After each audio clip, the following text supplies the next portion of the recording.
in my last lecture, I started the concept of theory of derivatives of arc, and I told you the different formulas related to them.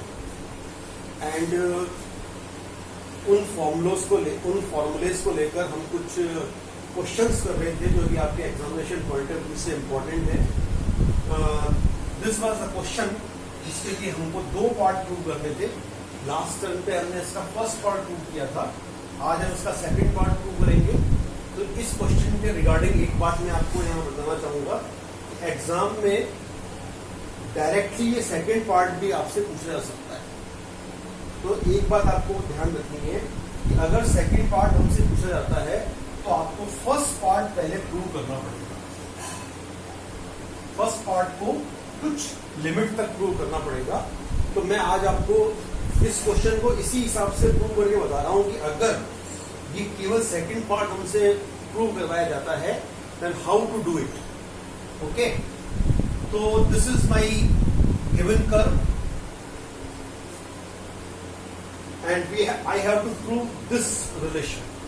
तो जब मैं इस curve को देखता हूं तो ये किसी कर्व की polar equation, because it is written in terms of r and theta.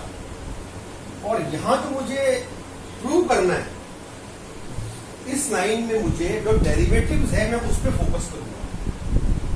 इस रिलेशन में जो डेरिवेटिव प्रेजेंट है वो है d2r/ds². इट मींस इस डेरिवेटिव की जो वैल्यू है, अगर आप यहां से इसको अकेला करना चाहें तो d2r/ds² की जो वैल्यू निकालना चाहे इस लाइन से, तो इन terms of r and ai आप इसको इधर और इसको ट्रांसफर करके सोच सकते हैं. इट मींस हमें इक्वेशन 1 से कुछ ऐसा काम करना है जिससे d2r/ds² की value in terms of r prove हो जाए. तो आप देखिए ये वाला काम हम कैसे करेंगे. तो इसके लिए हम, आप याद कीजिए इसके फर्स्ट पार्ट को जो मैंने अभी जस्ट लिखा था, जो मैंने वाइप ऑफ कर दिया, उसको जब मैंने लास्ट टाइम पे प्रूव किया था तो सबसे पहले मैंने इस इक्वेशन नंबर 1 का लॉग लिया था. लॉग लेके मैंने इसकी वैल्यू फाइंड की. तो जरा आप उस पार्ट को रेफर कीजिए. मैंने इसकी वैल्यू ये फाइंड की. लॉग लेकर इसका डिफरेंशिएट करेंगे विद रिस्पेक्ट टू थीटा और ये वैल्यू आपको मिल जाएगी, जो इसको दोबारा रिप्रोड्यूस नहीं कर रहा हूं because we have already done it. Now इसको मैं नंबर 2 डाल दिया. और फिर आप याद कीजिए हमने इसके बाद ds/d mainly it is the derivative of arc. Derivative of arc हम किसको बोलते हैं? जिसमें ऊपर आर्क आता है. आर्क मतलब आर्को लेंथ, और आर्को लेंथ का सिंबल है हमारा s. s का डेरिवेटिव है तो it is called derivative of r. तो इसकी वैल्यू हमने निकाली थी r सेकेंड थीटा. तो ये सेकेंड और थर्ड इक्वेशन तक का जो मेरा काम है, I have already done it, so I am not reproducing it. अब मैं सीधे सेकेंड पार्ट को जो मैंने अभी यहाँ लिखा था उसको प्रूव करने की दिशा में आगे बढ़ रहा हूं. तो सबसे पहले मैं अब लिखूंगा नाउ dr/ds इक्वल्स टू. तो आपको क्या सोचना है कि dr/ds I will find it from these two derivatives. तो इसके लिए आप फॉर्मूला दिमाग में लिख के आइए. तो dr/ds के लिए हम एक फॉर्मूला लिखेंगे डिफरेंशियल कैलकुलस का, which is this. dr/ds equals to dr/dθ divided by ds/dθ. ऐसा फॉर्मूला हम हमारे डिफरेंशियल कैलकुलस में कई बार यूज करते रहते हैं. इसमें हम d से dθ को कैंसिल मान लेंगे. तो अब मेन बात इस क्वेश्चन की ये हो गई कि for writing dr/ds I am not differentiating this number 1 with respect to s directly.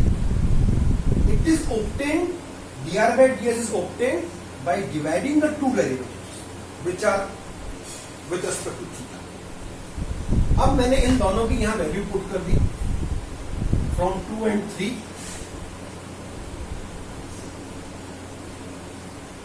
और फर्दर इसको अगर मैं सिंप्लीफाई करता हूं, r से r कट, और tan को मैं लिखूंगा sin अपॉन cos, और sec को लिखूंगा 1 अपॉन cos. तो cos से cos भी कैंसिल हो जाएगा और यहां पर केवल क्या बचेगा? sin. तो इन this way I have dr by ds equals to minus sin n theta. This is my fourth number of relation. तो ये रिलेशन मैंने यहां प्रूव कर दिया है. अब जैसा कि हमको फर्दर प्रूव क्या करना है, हमको d2r by ds स्क्वायर को इन्वॉल्व करने वाला रिलेशन लेके आना है, प्रूव करना है. तो इसके लिए मैं इसकी डेफिनेशन अप्लाई करूंगा कि d2r by ds square is nothing but d by ds of dr by ds. ये सेकेंड ऑर्डर डेरिवेटिव की डेफिनेशन होती है, ये आपको पता होगी. अब यहां पर मैंने dr by ds की वैल्यू इक्वेशन नंबर 4 से पुट कर दी. देखिए dr by ds equals to minus sin n theta मैंने यहां पुट कर दी. तो ये मेरे पास यहां तक रिलेशन आ गया. लेकिन अगर हम यहां पर ध्यान से देखें, यहां पर हमको एक इनिशियली प्रॉब्लम फील हो सकती है कि अब डिफरेंशिएशन मुझे करना है विद रिस्पेक्ट टू s, और किसका करना है, एक टर्म जो कि विद रिस्पेक्ट टू थीटा है, जो कि इन टर्म्स ऑफ थीटा है. तो यहां पर डिफरेंशिएशन कैसे किया जाए, क्योंकि यहां तो अंदर s है ही नहीं, इसके रिस्पेक्ट में हमको डिफरेंशिएट करना है. तो इसके लिए आपको ये एक इंपॉर्टेंट स्टेप समझ के याद रखनी पड़ेगी कि मैंने क्या किया. ये टर्म जिस वेरिएबल के रेस्पेक्ट में ऑलरेडी रिटर्न है उसके रेस्पेक्ट में यहां पर मैंने डिफरेंशिएट किया d बाई डी थीटा, और फिर डी थीटा को इन्वॉल्व करते हुए जो मेरा मेन डिफरेंशिएशन है विद रिस्पेक्ट टू s, वो डेरिवेटिव मैंने लिखा. इसको हम यूं समझ सकते हैं कि यहां पर डी थीटा से डी थीटा कैंसिल हो रहा है और ds बच रहा है, जो कि यहां पर मेन जिसका डिफरेंशिएशन है. तो ऐसा हम यूजुअली करते हैं. तो इससे हमारे को क्या बेनिफिट हुआ कि now I can differentiate this term with respect to theta, क्योंकि यहां पर वेरिएबल थीटा है और differentiation with respect to theta करना. तो इसकी वैल्यू साइन का डिफरेंशिएशन होता है प्लस कॉस, और यहां पर माइनस m, माइनस ये वाला साइन है, और m थीटा का डिफरेंशिएशन m, ये हमने आगे लिख लिया. और फिर ये जो ds d theta by ds है, I have written it in this way. मैंने इसका रेसिप्रोकल कर लिया और इसको मैंने नीचे लिख दिया. अब ds बाई डी थीटा की जगह मैं इक्वेशन 3 से वैल्यू पुट करूं.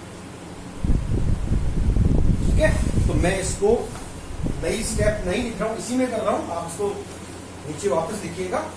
तो I am writing r secant theta for ds by theta, putting value from 3. Now, अब यहां पर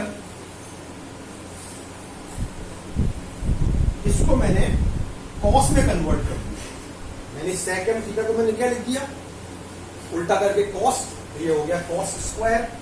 और फाइनली अब मेरा आंसर या मुझे जो प्रूव करना है वो ऑलमोस्ट आ चुका है. तो d2r by ds square is equal to this, और इसके अंदर मैंने cosm थीटा की वैल्यू यहां से पुट कर दी. cosm थीटा की वैल्यू आप देखिए इक्वेशन नंबर 1 से क्या है, r to the power m upon a to the power m, और चूंकि यहां इसका स्क्वायर है तो मैं लिख दूंगा फ्रॉम 1, पुटिंग वैल्यू फ्रॉम 1 या यूजिंग 1. और ये जो मेरे पास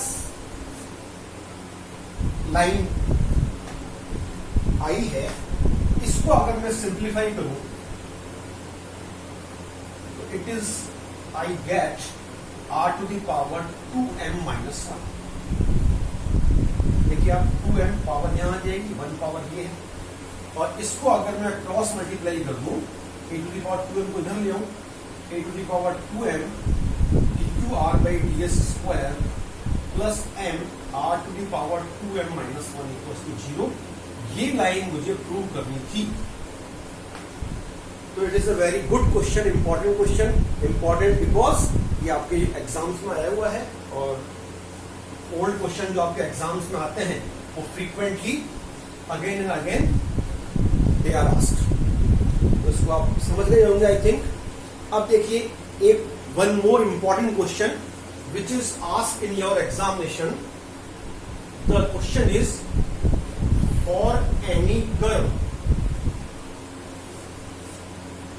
prove that question is for any curve, prove that sin square phi d phi by d theta plus r d2r by ds square is equals to 0. तो ये जो आपका question है ये भी आपके एग्जाम में फ्रीक्वेंटली पूछा जाता है. इसका हम प्रूफ या सॉल्यूशन बहुत ध्यान से समझ के करेंगे. देखिए आप इस लाइन में दो डेरिवेटिव्स प्रेजेंट हैं. मेनली हम डेरिवेटिव्स पे फोकस ये करते हैं क्योंकि उसी से आपको डायरेक्शन मिलेगी कि हमको क्या करना है. तो आप देखिए ये डेरिवेटिव है जिसका यूज अभी हमने क्वेश्चन में इसको हमने फाइंड करके किया. तो ये डेरिवेटिव ही वापस यहाँ पर इंपॉर्टेंट रोल प्ले करने वाला है. हम इसके ऊपर अपना फोकस करेंगे कि how to bring this derivative. अब यहाँ पर देखिए डिफरेंस क्या है. पिछले क्वेश्चन में तो क्या था, हमको एक कर्व की इक्वेशन गिवन थी आर और थीटा में, उसका हमने यूज किया था. क्योंकि यहाँ पर कोई कर्व की इक्वेशन गिवन नहीं है. ये हमसे क्या कहा जा रहा है, for any curve. We are not given any equation in r and theta, and without any equation we have to prove this relation.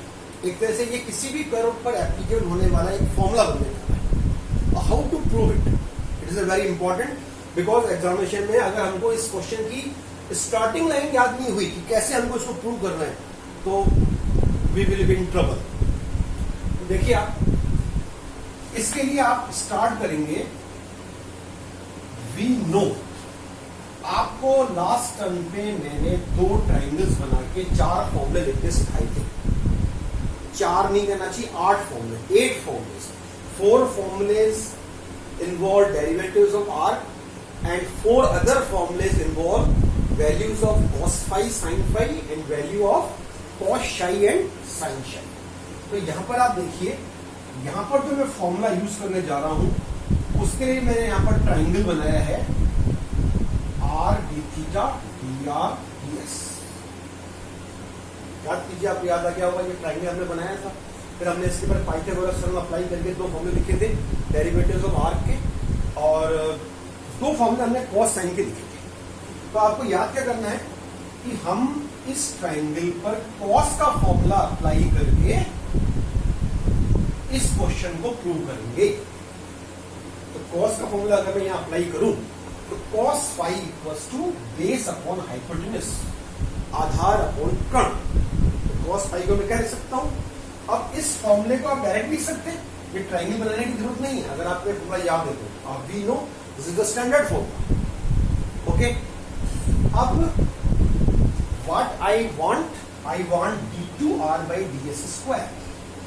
ये d2r by ds स्क्वायर को अगर मुझे लिखना है या लाना है तो मैं क्या करूंगा, मुझे यहां पर एक बार फर्दर डिफरेंशिएशन करना पड़ेगा विद रिस्पेक्ट टू s. तो इसके लिए क्या करना पड़ेगा, differentiating 1 both sides with respect to s.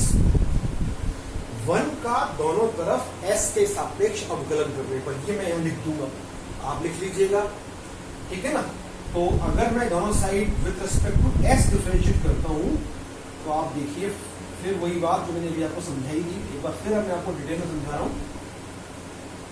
ये वाली बात आपको फ्रीक्वेंटली कई क्वेश्चन में यूज होगी.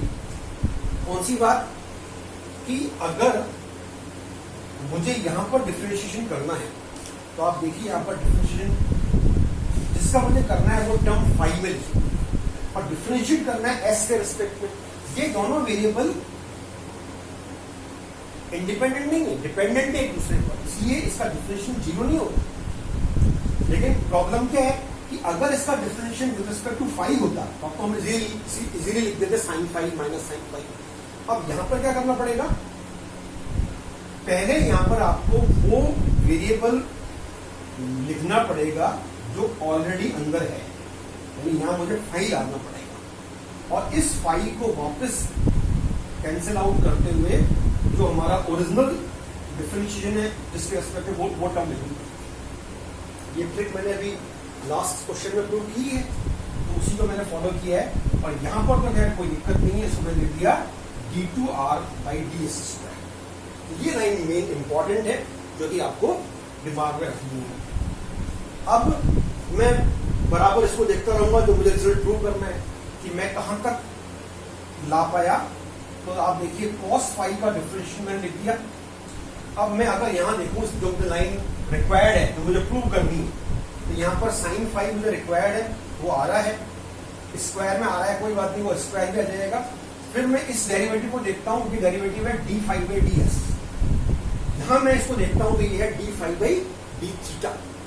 तो मुझे समझ में आ जाता है मुझे क्या करना है। मुझे क्या करना है, मुझे डी फाई के नीचे डी थीटा चाहिए। तो ये मैं कैसे करूंगा, द सेम ट्रिक जो मैं अगेन एंड अगेन यूज कर रहा हूं। मैं डी थीटा को यहां पर लिखकर इसको कैंसिल करते हुए ओरिजिनल डेरिवेटिव लिखूंगा और ये मैंने एज इट इज लिख दिया। फिर आप देखिए again minus sine phi d phi by d theta. अब ये जो d theta by D s है ये यहां पर नहीं है, तो इसको मुझे यहां हटाना है।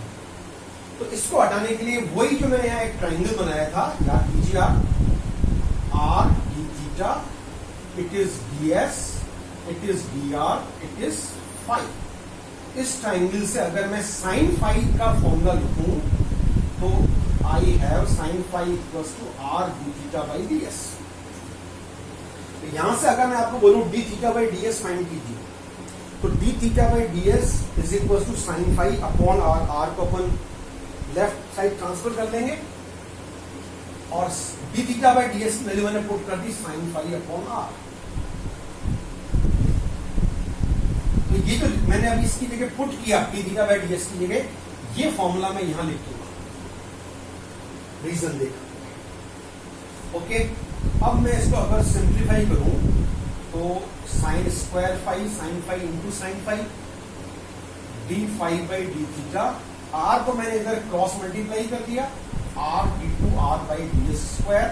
और फिर इसको अगर मैं वहां ट्रांसफर कर दूं तो ये मेरा रिजल्ट क्लियर है, प्रूव होने वाला है या प्रूव हो गया है।